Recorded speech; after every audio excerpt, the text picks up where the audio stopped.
Audioversity, the voice of Reichman University. כל האוניברסיטה אודיוורסיטי. I'm close to Lebanon here. I thought maybe it's going to happen. Some Lebanese will come and want to kill me. So they'll kill me or they won't kill me. And the truth is, from a bigger place, I could look the guy in the eyes and say, look, you can kill me or come and have a cup of tea and we'll talk about it.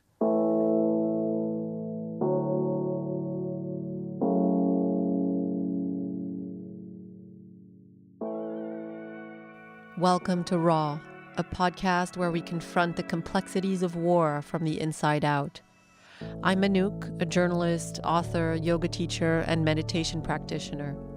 Raw, or war spelled backwards, symbolizes how many of us feel in the face of the Israel-Gaza conflict: exposed, vulnerable, and seeking understanding. Here, we don't just discuss the external battles, but dive deep into our internal struggles, examining how this violence has shaken our very core. Join me in conversations with philosophers, psychologists, and spiritual leaders as we explore how to navigate these painful times with wisdom and resilience, finding guidance for our own paths through this raw, unfiltered world.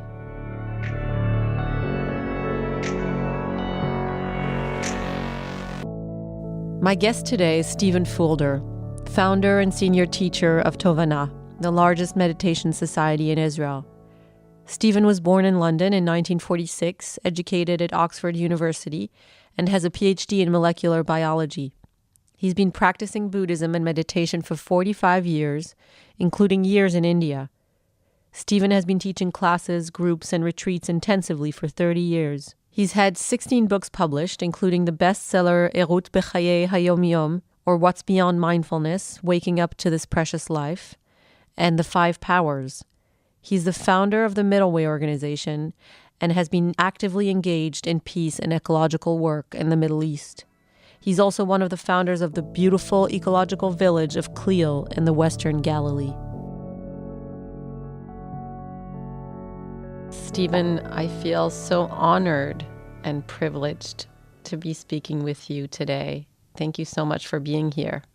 I'm also honored and privileged and delighted to be part of this, delighted to have my voice out there and delighted to talk to you. The listeners won't have heard this, but since you're a meditation teacher, I just asked you to guide me through a very short 2-3 minute practice. And I'm so glad I did. I came here, as usual, in the rush of the day with the kids and with the traffic and the worry about the news and the worry that I'm not doing enough, I'm not enough, all these voices inside my head.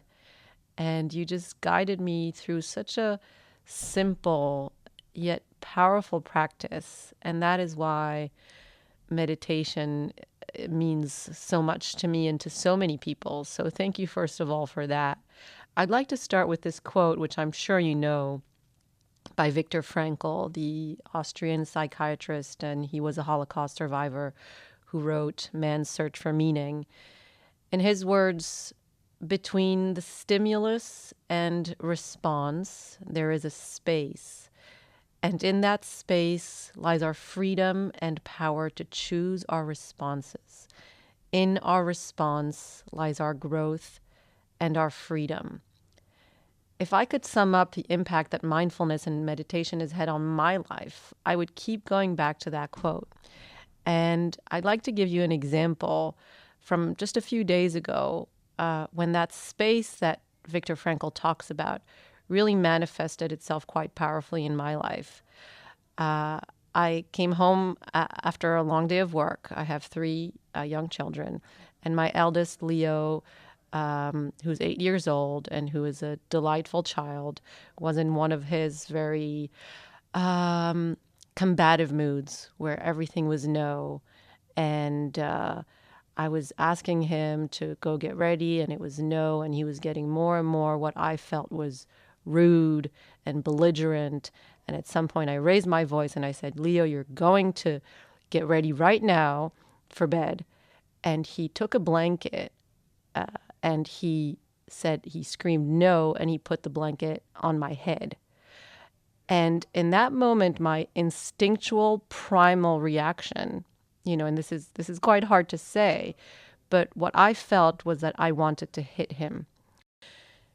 And I'm so grateful for my meditation practice, because we're not going to go into that, but I have, like many people, some history of trauma from my childhood, and perhaps also genetically some disposition to anxiety and fear of being disrespected. And if it had not been for that space, me, who I think of as a loving, caring mom, might have done something that would have been completely out of my control. And yet in that moment, I had that space, and I realized that Leo was at the end of a very long day, that he'd had a vaccine at school that day.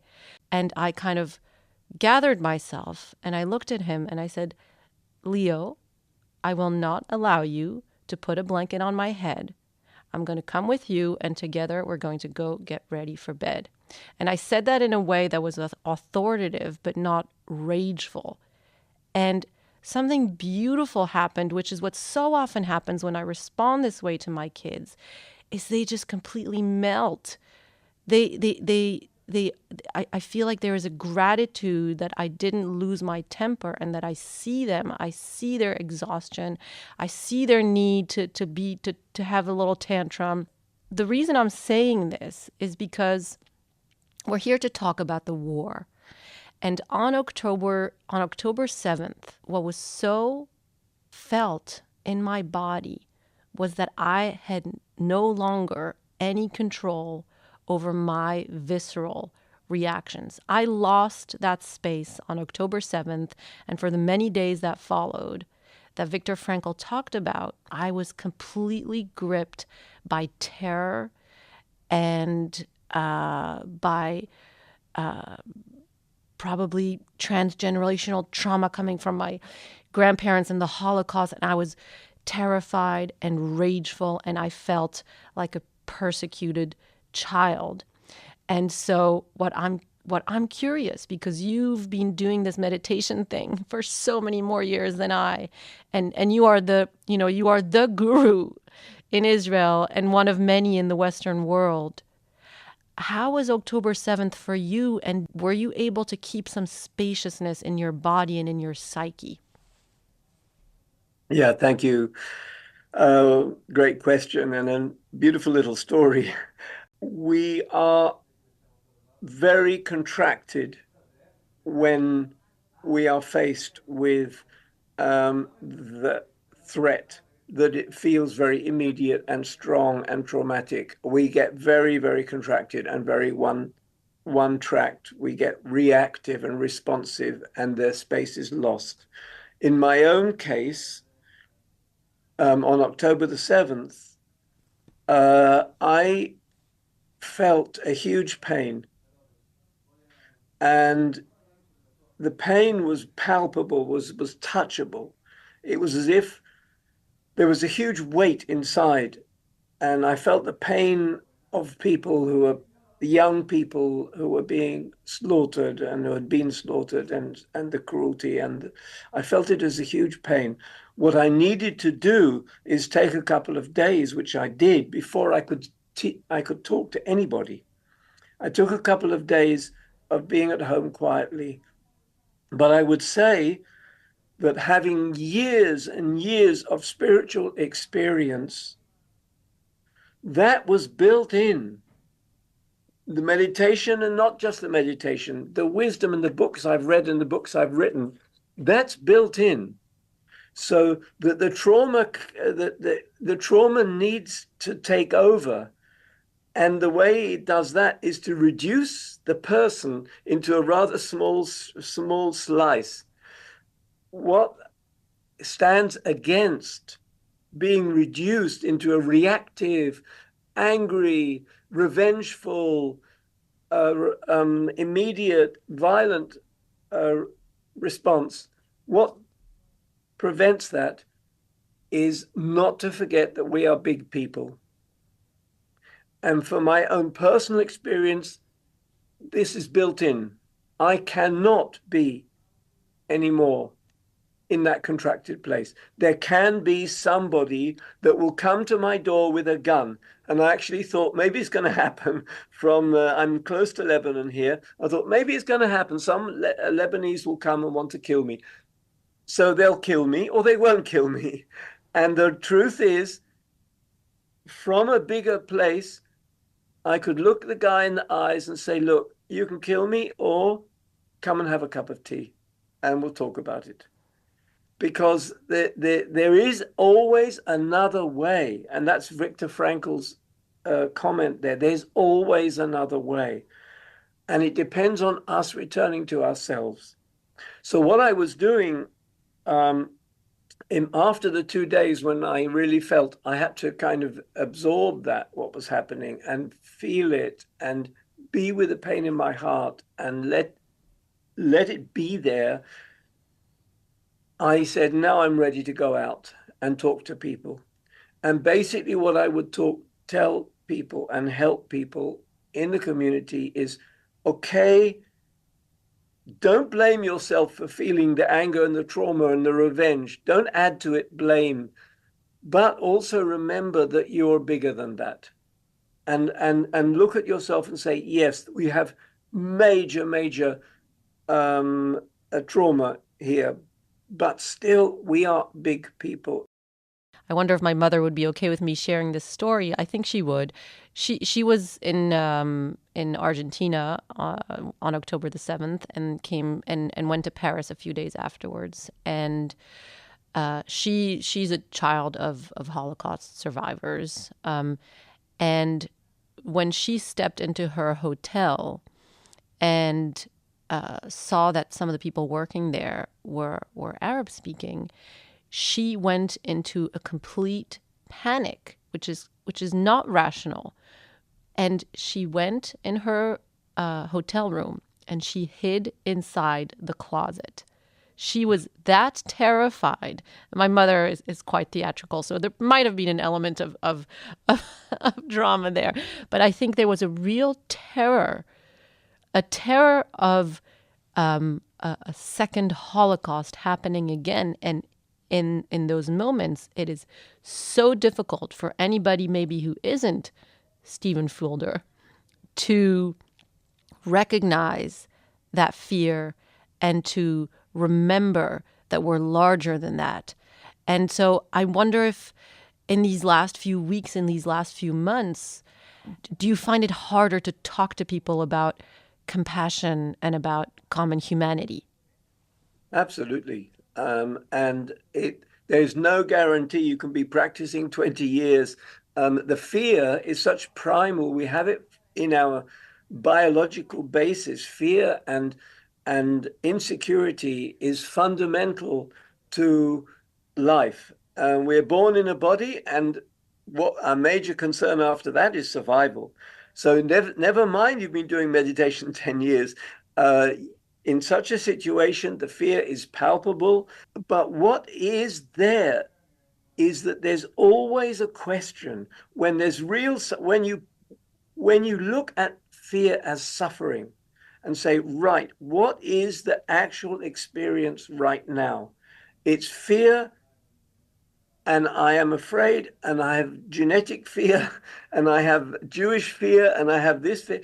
Okay, be there with that fear, honestly, at eye level, and then be there with the tendency to build out of that fear another level of reactivity of thoughts. That's a second step. So that the first step is acknowledging fear. And I never say to people, you've been meditating, you shouldn't have fear. What I do say is, okay, you're meditating, look at the fear and watch what we build out of the fear. And this is a voice that is possible. You may not have it so strongly, but it is possible. And for example, this woman came to me and said, I feel so good here in Clil, and there's olive trees outside, and I feel the earth underneath, and I walk in the trees, and I feel my big spirit there and happy. And then all of a sudden the fear arises, and I see a plane going over, an F-16 going over us here in the north, and I hear the booms of the artillery, which are not very far away, a few kilometers away. And all of a sudden I feel so contracted. How do I put the two worlds together? And I said, you don't need to try and fit them together. They don't fit together, but be your fully happy big self when you can, and watch the fear coming in as an experience. Give it its space, give it its authenticity, meet it as it is. It doesn't have to undo you. It's an experience, as Etty Hillesum once said, if you give these feelings the space that they ask for, you are actually still back in life.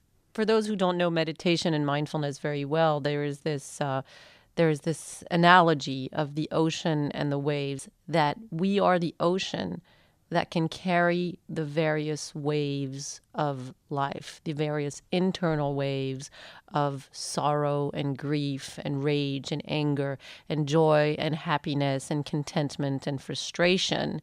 And we don't have to be swept up in each wave. We can learn to be the ocean, watching the waves come and go. That's fine. Yeah, that's a good image.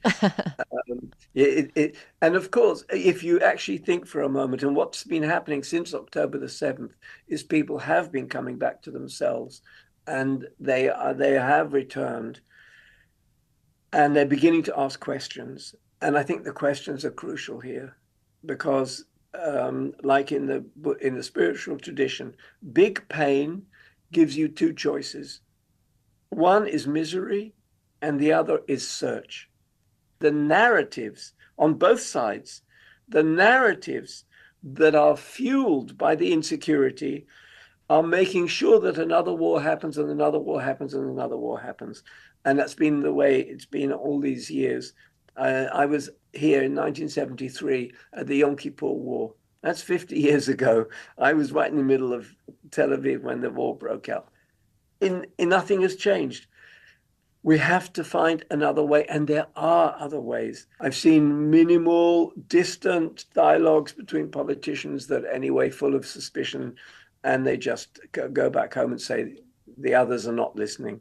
I don't see any real dialogue. And yet, here in the Galilee, where I'm living, daily life dialogue is happening, and we are fine with our Arab neighbors and the Druze neighbors, Christians, Muslims, Jews, a city together, living together in the Galilee. It's so easy. It's possible, and when I meet my Arab neighbors here, they say they agree with the point that I'm making. It doesn't need you to be a meditation teacher.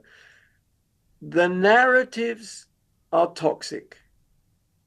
And the guy that delivered the gas the other day, he said, my narrative is to say history is just destructive. What's important is that I have food in my house. My family are okay. I have work, and I have a future, and I have hope living here in the Galilee with you, with Jews and Arabs and Druze together. And it's daily life, and we are fine.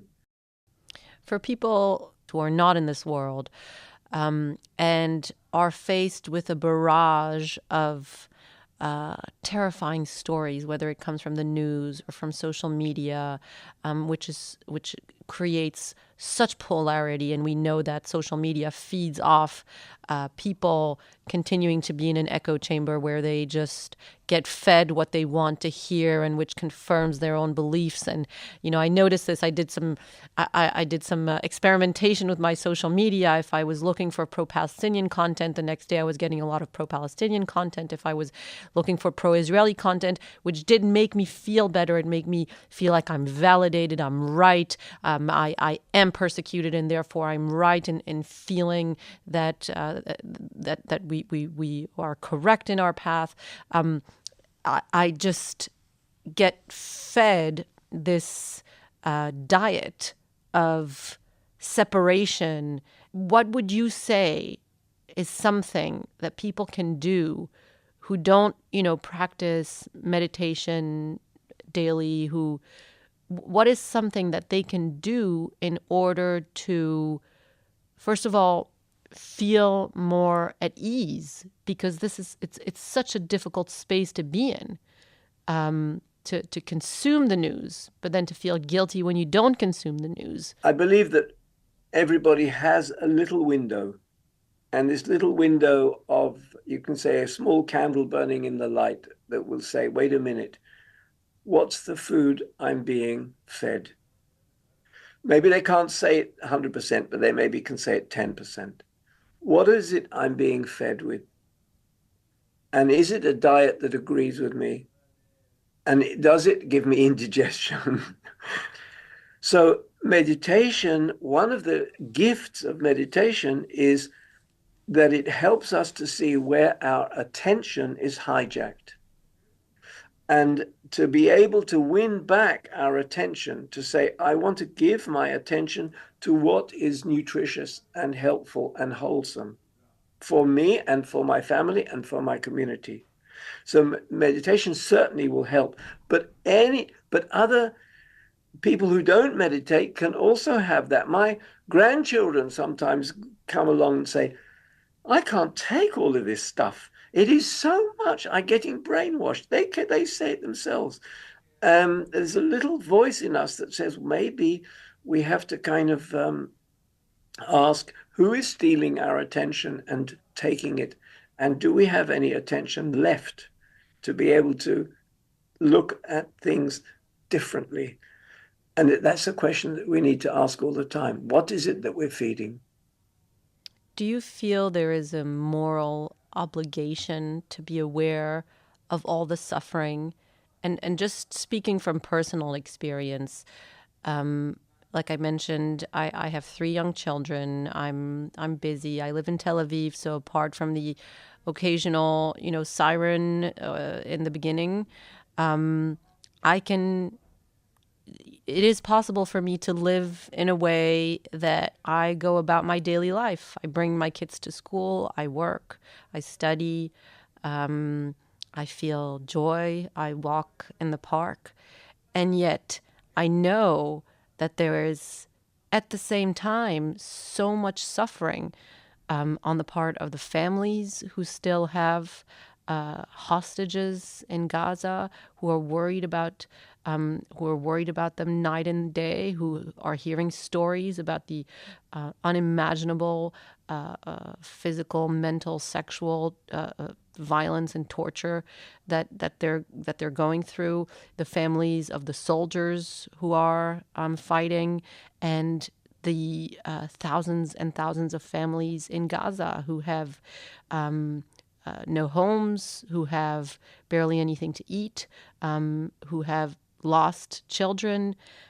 Do I have a moral obligation? I think we can change the word moral obligation to moral sensitivity, and that to be aware of suffering is certainly crucial for us. We cannot shut the door and live in 5-star hotel and say, I'm shutting the world out.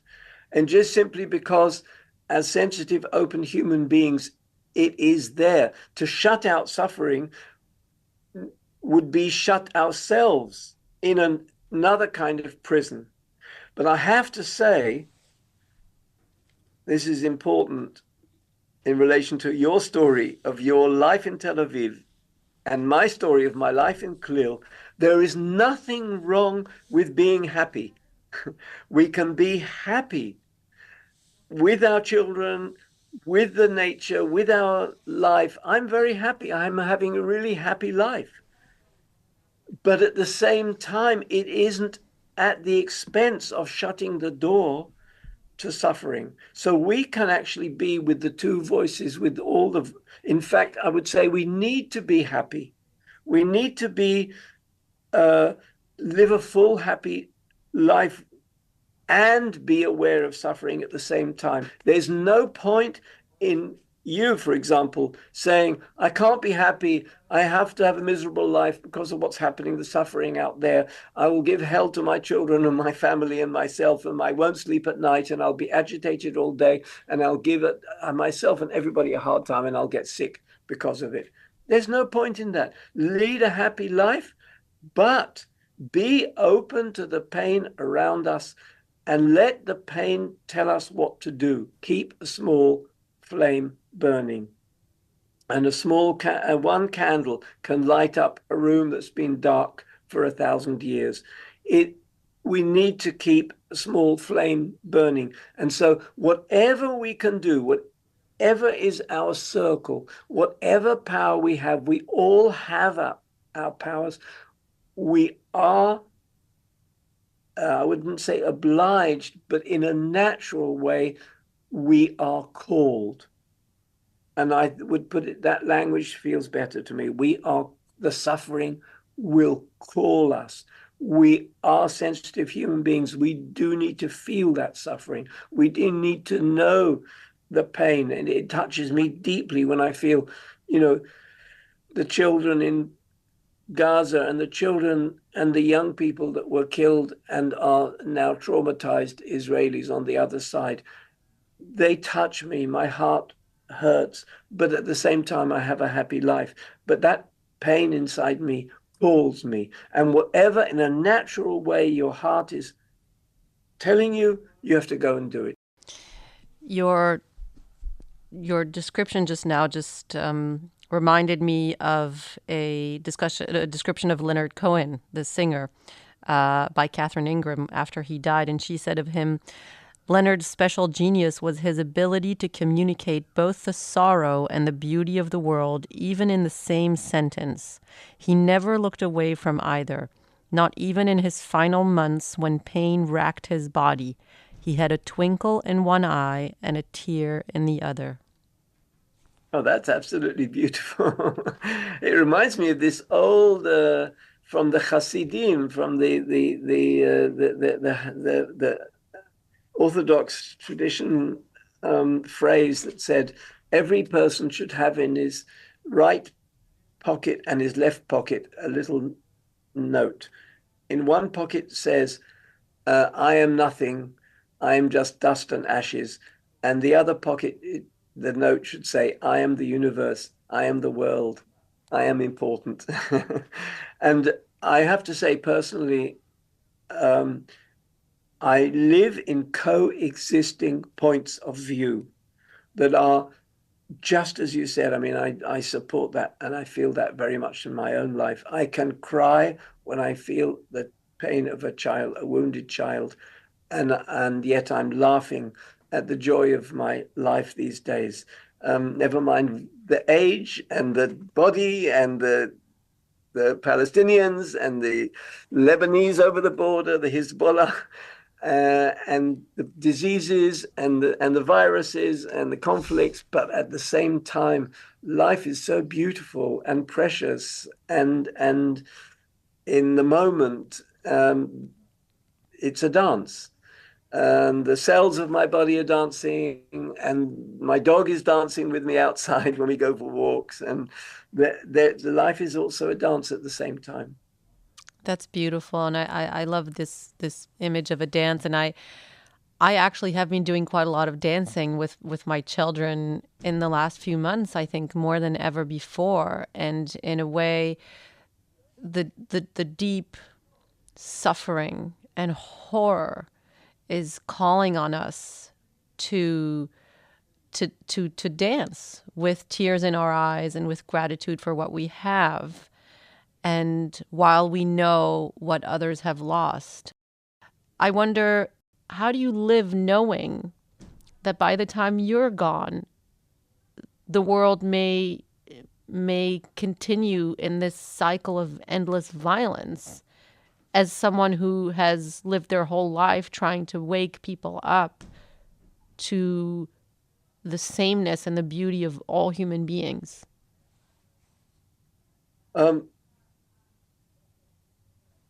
By not trying to be in control. We're not in control. Things are much bigger than us. One of my granddaughters recently said, I'm quite happy, never mind everything that's happening, because life is stronger than us. And life will be there even if the human beings wipe themselves out through global warming. And life will just keep going. And there's something in the big picture which is very supportive, which is we are not in control. I think we have a purpose in life, which is to bring meaning and joy and goodness where we can, but to let go of the sense of it has to stop, there has to be a change, it all has to finish. I can't change the world. We're not God. So we offer what we can to the world and let go and sleep well at night. That's the only thing we can do. We are not in control. I cannot guarantee anything, either for myself or for my grandchildren or for my children, or I cannot guarantee what will happen tomorrow. But what I can do is, in the moment, the joy of giving and helping and reducing suffering is in the moment. It's not about trying to control the future. It's in the moment. And the moment is enough. It feels right to live like that. And I think we have to go back home in a way and say, this is your one day. How are you going to live this one day? And what feels right in this one day? And that's it. And then you go home and sleep well at night. For those of us also who feel so powerless in the larger decision-making of what is happening, what you're talking about, kindness, is so easy to do in our immediate circles. Being kind to our neighbor and being kind to our family and being kind to people on social media, being kind to the people that we are meeting and who we are connecting with, I believe plants the seeds for them to be kind to others. So that's kind of what I'm left with in this great difficulty and this feeling of that I started with of not good enough because I can't fix this. There is something in every moment which I can fix, which is to smile to the person walking down the street who might be going through tremendous difficulty. And all of us are going through tremendous difficulty these days. And I think that just simple acts of kindness goes such a long way in repairing and healing what has been broken. If you're really deep in the spiritual life, and your kindness will go endlessly to the end of the world. But I understand in the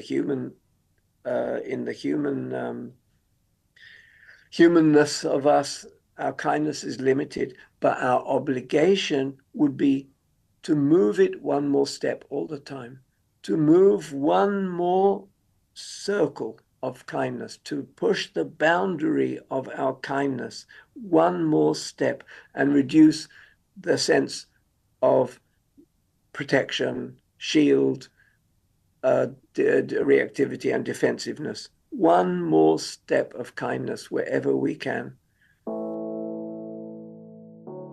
Stephen, thank you so much for speaking with me, for sharing your wisdom, for your beautiful smile, which people can't see, but which is full of joy and kindness and compassion and youthfulness and gratitude, and which is really contagious. So you have shared your kindness with me, and for that I'm very grateful. Thank you so much.